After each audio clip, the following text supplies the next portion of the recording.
humanitário e financeiro para a reconstrução do país e para a realização de eleições. Nuno, como é que o filho de Gaddafi está cá fora? Depois de ter sido inoticiada a sua detenção e tudo mais? Obviamente que é embaraçoso. Eu bem sei que estamos numa guerra civil, numa revolução, numa grande confusão, mas as informações que há é que o homem foi realmente apanhado e que depois chegou a falar se queria para o Tribunal e depois comprou a sua liberdade. Não sei em que termos, não sei o que é que ofereceu, mas se isso é verdade, é um bocadinho o símbolo deste regime que também comprou, como tu sabes, o destino de muitas pessoas e de muitos países. Claro. A evolução previsível. Dá-nos os cenários que nós já assistimos a várias revoluções, a vários golpes de Estado. Há regimes que caem sem um ai, e há regimes que caem no meio de um banho de sangue, há regimes que demoram muito tempo a cair, há regimes que caem em poucas horas. Portanto, não esquecemos que uma coisa que separa este regime dos outros regimes que estão sob a revolta árabe é que este é um regime de um fundador. Quer dizer, o Hosni Mubarak não era fundador do regime egípcio, o Saddam Hussein não era o fundador do regime iraquiano, o Assad atual não é o fundador do regime sírio. Este é um fundador, este também é o fundador do seu próprio regime e, portanto, isso torna um animal político à parte no contexto dos governos árabes. Portanto, é normal que um animal político que vê a sua obra derrocar, que queira resistir até ao último momento e que queira ser teimoso até quando já nenhuma teimosia é permitida. E, portanto, eu acho que isso é uma das razões que leva a esta queda tão lenta. Saber se a sua teimosia o leva a um país vizinho ou se o leva à resistência ou à guerrilha, um bocadinho como fez o Saddam Hussein, que tinha mais ou menos uma estrutura preparada para resistir depois de cair, ainda cedo para o dizermos, não nos esquecemos que está perante um exército de insurretos que, apesar de tudo, é um exército amador. Mas está enquadrado seguramente por... Já lá vamos se quiseres, não é? Também é uma grande incógnita. Mas as massas que tu vês não são soldados da NATO nem forças especiais da NATO, quer dizer, são pessoas que andam dentro de um campo armadilhado como se andassem num jogo de futebol e, portanto, estas massas também são os principais atores desta revolução. Fala-nos um pouco mais de Muammar Gaddafi. Um militar, mas que calibre de militar é que ele é? Ele apresentou-se em determinada altura como sendo a reencarnação, o sucessor de Omar Mukhtar, que libertou a Tripolitânia dos italianos, não é? E sacrificou nesse ato. Tem uma imagem dele no seu uniforme, mandou colar essa imagem no seu uniforme. O grande herói líbio. Ele é isso? Ele é assim um homem suficientemente temível para ir até ao fim na defesa da sua honra? É um homem que vem do deserto, que está habituado ao deserto. É um homem que, curiosamente, se formou militarmente em Benghazi, na Academia Militar de Benghazi, onde cresceu o berço desta revolução contra ele. Isso também é uma ironia do destino e foi uma coisa que as pessoas que o conhecem dizem que ele não conseguiu perdoar, o facto de ter sido o seu berço militar, o berço também da revolta contra ele. É um homem que está habituado a lutar, sem dúvida. É um homem que está habituado a tomar decisões pessoais, pessoalíssimas e intransmissíveis. Muitas das coisas ordenadas pelo Gaddafi não fariam sentido sem o próprio Gaddafi. E, portanto, o facto de ser um regime construído em torno de uma pessoa, podemos falar nos filhos, podemos falar na família natural e na família estendida, mas a sua figura é uma figura intransponível. Eu conto histórias, por exemplo, de portugueses, de dignatários portugueses que estiveram na Líbia. Foi-lhes sempre dito que o Gaddafi não tinha poder nenhum. Ele próprio mandava dizer que não tinha poder nenhum, mas não há ninguém que vá à Líbia falar com o Estado de Líbia que não vá depois à tenda do Gaddafi, o homem sem poder, mas que no fundo continua a ser o guia da revolução, desta revolução que parece agora expirar e dar as suas últimos Falamos desta revolução no conjunto de revoluções, falamos da Rua Árabe, que é o teu último livro, onde analisas exatamente as revoluções que surgem assim, de repente, das várias ruas árabes. Esta é diferente? Esta é diferente por uma razão que eu já tentei aqui avançar, de ser um regime em que o próprio fundador é a vítima, digamos assim. Mas também é diferente porque este regime era um regime, era talvez de todos eles o mais ideológico.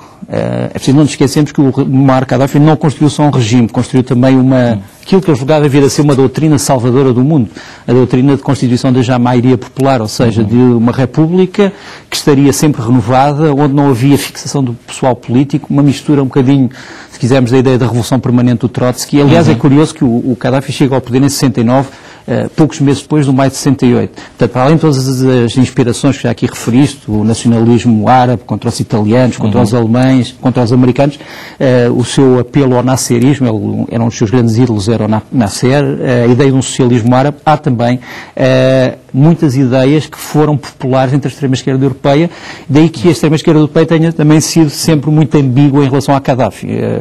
Havia, por exemplo, eu conhecia alguns lambertistas que faziam parte de uma dissidência trotskista em França, que achavam que o Gaddafi era uma das grandes esperanças da Revolução Mundial, da Revolução Socialista Mundial. E o Gaddafi, como sabes, esteve por trás da ajuda a muitos grupos insurretos da Ásia à África, forneceu armas ao IRA, forneceu armas ao Sendeiro Luminoso do Peru, Boeing da Panamérica. E antes disso tinha enviado um avião da UTVA francês, o que o levou a ser perseguido nos tribunais franceses, com o seu, digamos, braço direito, o Sr. Al-Sanusi, que é curioso, também não aparece em da janela da embaixada em Londres, matou polícias. Matou polícias, é verdade.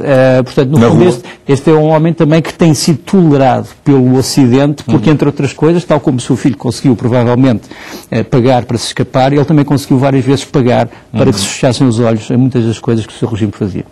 Nós temos aqui um exemplo extraordinário da maneira como o Ocidente, se ainda se pode chamar, o Ocidente foi tolerante para com o Gaddafi, com as celebrações do seu 40º aniversário no poder.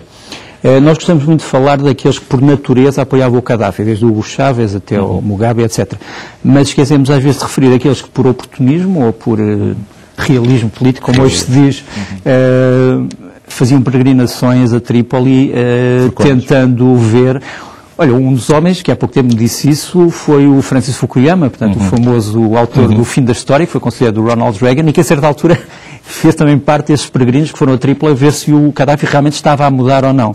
E a primeira coisa que ele ficou desconsolado é que o Gaddafi nunca tinha lido os livros de Fukuyama, não fazia ideia de que era o Fukuyama, e portanto ele tinha lá aparecido por acaso. Assim não estaria a mudar, o mundo estava a mudar à volta dele. O mundo estava a mudar à volta dele. Mas o Gaddafi é um homem que, para além... O britânico é a coisa mais gritante. É verdade, mas se há de falar muito sobre o que é que se passou, por exemplo, em Lockerbie, que compromissos é que foram tomados pela Escócia para que o homem de Lockerbie fosse libertado, o que é que muitas autoridades britânicas sabiam sobre o Gaddafi que não chegaram a revelar, o povo inglês, os atuais governantes ingleses, com certeza que vão querer saber muito mais sobre essas passadas cumplicidades.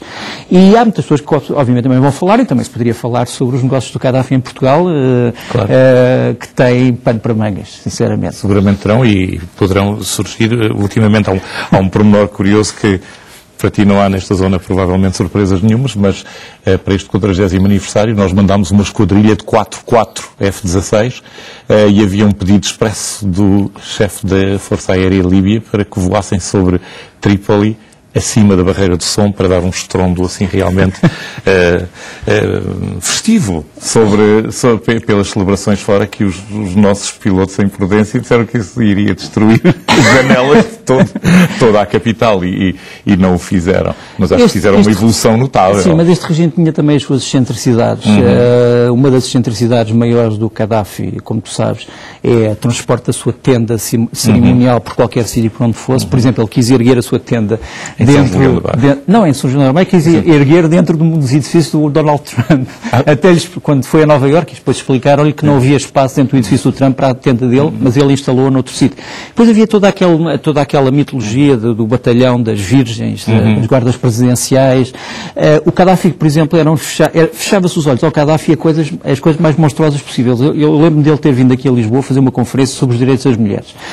E uma das coisas que ele dizia, se fosse um conservador típico dos Estados Unidos a dizer, ele seria linchado. O Gaddafi, como era o Gaddafi, pôde dizer as maiores monstruosidades sobre os não direitos das mulheres. Toda a gente bateu palmas polidamente, desculpou e depois houve gritos a favor da Revolução Líbia, o que é uma hipocrisia terrível.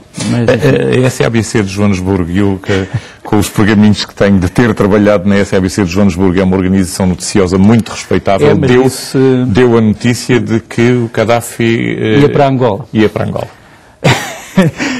Pois é, eu não sei se tem a ver... Não sei se essa respeitabilidade ainda se mantém. Não sei se a respeitabilidade se mantém, porque me cheira mais a que houve aqui uma competição de desmentidos. Quer dizer, os sul-africanos disseram imediatamente que não iam tirar o Gaddafi. Eu falei, aliás, com uma das pessoas no Ministério dos Estrangeiros sul-africano que disse que tudo isto nasceu de um equívoco. Havia realmente 2 aviões sul-africanos, um deles de transporte no aeroporto de Trípoli, mas que iam levar funcionários sul-africanos que estavam nesse momento em Trípoli. Portanto, não era para levar o Gaddafi. O outro avião era um avião de escolta.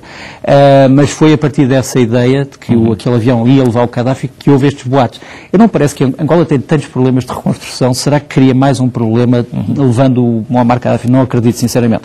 Agora, há alguns países para onde ele pode ir se estiver disposto a isso. Um deles é o Chad, um país que ele combateu durante muito tempo, mas que tem hoje um homem no poder, o Idriss Déby Itno, que é um dos aliados do Muammar Gaddafi. Aliás, uma das coisas que tem que se descobrir é se havia ou não mercenários ou soldados de fortuna ou voluntários, como lhe queiras chamar, do Chad a combater em Trípoli. Ainda não os vimos. Provavelmente ainda não vimos. Ele tentou, foi a sua última iniciativa política de grande monta, foi de facto afirmar-se dentro de um panafricanismo grande, como um líder de uma OUA renovada. Depois de o ter tentado. Há algumas histórias interessantes que um dia destes podem ser contadas sobre esse assunto, inclusivamente a sua tentativa desesperada de, na África do Sul, arranjar uma entidade, que por acaso era uma entidade branca sul-africana, que lhe tratasse todo o aspecto das informações. Há boa gente lá nisso, sim, há boas pessoas competente nessa zona. E há de saber quem era a pessoa que estava a organizar a máquina e quantas vezes é que viajou para Trípoli. Mas esta africanização do Gaddafi é um fenómeno relativamente recente, porque ele já tinha tentado o mesmo com os países árabes. Como sabes, não foi muito bem visto na maior parte dos países árabes, ou porque era considerado um lunático, ou porque era considerado pouco fiável, ou porque era considerado pouco sólido, ou porque não tinha tradições, digamos assim, dentro do mundo árabe. E só depois da sua tentativa de se tornar, de certa forma, o condutor ideológico do mundo árabe, é que se voltou para a África, onde disse, sim senhor, é aqui, isto é o meu país, isto é o meu continente, este é o sítio onde eu quero, no fundo, exprimir as minhas ideias do Livro Verde. Novamente o Ocidente, mas mais a União Europeia, com a gritante ausência da Alemanha, que se recusou a participar na ofensiva militar, apesar de ser um parceiro respeitabilíssimo da NATO. Agora já há uma unanimidade a dizer que o regime era mau. O que é que isto te diz também? Bem, eu acho que a Alemanha tinha as suas razões, obviamente. É preciso não nos esquecermos, hoje é fácil dizer que as coisas eram diferentes do que eram, mas na altura esta guerra era uma guerra dominada pelo nevoeiro, quer dizer, ninguém sabia muito bem para onde é que ia, ninguém sabia muito bem qual era a missão da NATO, ainda hoje há divergências sobre o que é a verdadeira missão da NATO. Por exemplo, hoje foi perguntado a um general da NATO se a NATO tinha ou não feito sobrevoar o complexo de Bab al-Azizia, onde está o centro simbólico de Trípoli, se tinha feito ou não bombardear esse centro e se tinha prestado ações de apoio no solo aos rebeldes. Ele disse que não, mas disse que nos últimos meses este centro era um alvo porque era um centro de controle. Portanto, em muitos aspectos, esta Força Aérea da NATO foi também a Força Aérea dos rebeldes. Isto, quer dizer, ninguém contesta isso. Agora, a Alemanha, no princípio, sabia que esta guerra era uma guerra mal definida. É evidente que há uma operação que todos concordaram que era justa. Se havia uma ameaça sobre Benghazi, se havia a possibilidade de em Benghazi haver dezenas de milhares de mortos, foi assim que as coisas começaram, ninguém quis ser culpado por esse possível genocídio. Portanto, isto foi uma operação preventiva. O grande problema é saber se a guerra depois, ou as operações militares da NATO, correram como deviam, se houve excesso de uso de força, correram como deviam, se houve excesso de uso de força, se houve cumprimento à risca da resolução do Conselho de Segurança ou não. Mas, portanto, as dúvidas levaram a Alemanha também a duvidar. Esta gente do Conselho de Transição são todos ex-governantes? Não todos, mas os três principais? Os três principais, o antigo Ministro da Justiça, o antigo... Militar, um dos antigos procuradores, um dos antigos chefes militares, há um outro chefe militar, como se sabe, foi assassinado. Lado a lado há um outro que era também um antigo chefe militar do Gaddafi, que foi assassinado em Benghazi, em circunstâncias muito obscuras. Mas depois, para além destes homens, eu conheci muitos deles, tens secularistas, pessoas que querem realmente... Aliás, o programa destes homens é um programa extremamente avançado e liberal, entre aspas, para qualquer país do Médio Oriente. É um programa de um Estado laico em qualquer sítio do mundo, uma democracia avançada, etc. Este programa vai ser cumprido, não sabemos. Mas, como tu dizes, há realmente trânsfugas do regime, há pessoas que vieram do regime do Gaddafi e passaram-se para o outro lado, mas há islamistas, há pessoas que eu vi com camisas verdes com a efígie do Bin Laden, há secularistas, há pessoas das classes médias, há pessoas que vieram da Europa, das comunidades líbias da Europa, há muitas mulheres que se mobilizaram, há pessoas que não têm qualquer tipo de orientação religiosa, há os nacionalistas ao velho estilo, há os partidários do rei Idris, que continuam a existir. Aliás, não é por acaso que a revolta em Trípoli há 3 dias começou com cânticos a favor do rei Idris, a partir da mesquita, portanto houve os cânticos da mesquita, e depois houve cânticos a favor do rei Idris, houve a monarquia que foi derrubada pelo Gaddafi em 69, e uma das primeiras ações do Gaddafi em 69 foi acabar com a Constituição da monarquia, a Constituição de 51, o que não foi, digamos, um sinal de grande esperança para o novo regime. Mas seja como for, há muitas pessoas que acham que a monarquia era uma opção para a Líbia, mas portanto, é uma coligação, como se dizia em relação ao 5 de outubro de 1910 em Portugal, ou ao 28 de maio de 1926, eram coligações mestiças, ou seja, têm pessoas de todas as origens, todos os feitios.